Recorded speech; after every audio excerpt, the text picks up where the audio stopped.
26 tahun lalu dijegal, kini Wiranto angkat topi di sisi Prabowo Subianto. Hubungan antara Wiranto dan Prabowo Subianto kini sudah mencair.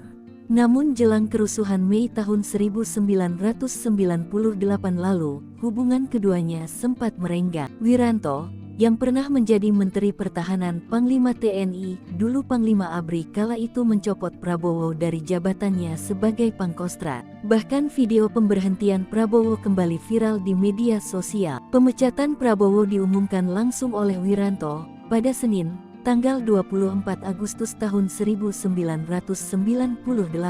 Semenjak itu, hubungan antara Wiranto dan Prabowo tampak tidak akur hingga Pilpres 2014 dan 2019 silam. Kisah hubungan Wiranto dan Prabowo dituangkan Fadly Zon, politikus Partai Gerindra, dalam buku yang diberi judul Politik Huru-Hara Mei tahun 1998 yang diterbitkan pertama kali April tahun 2004. Dalam pergulatan politik, Wiranto disebut tidak begitu berpengaruh, sementara Prabowo punya pengaruh cukup kuat. Dalam bukunya, Fadly Zon menegaskan bahwa dalam kasus penculikan, Wiranto sangat bersemangat menyelidiki siapa pelakunya. Wiranto ingin merebut simpatik publik dengan mengajukan sejumlah oknum Kopassus dan dijatuhi hukuman, tulis Fadly. Sementara dalam penanganan Trisakti dan Huru-Hara Mei tahun 1998, Wiranto tidak tegas dan cenderung buying time. Rivalitas itu memang terus berlanjut hingga ke Pilpres.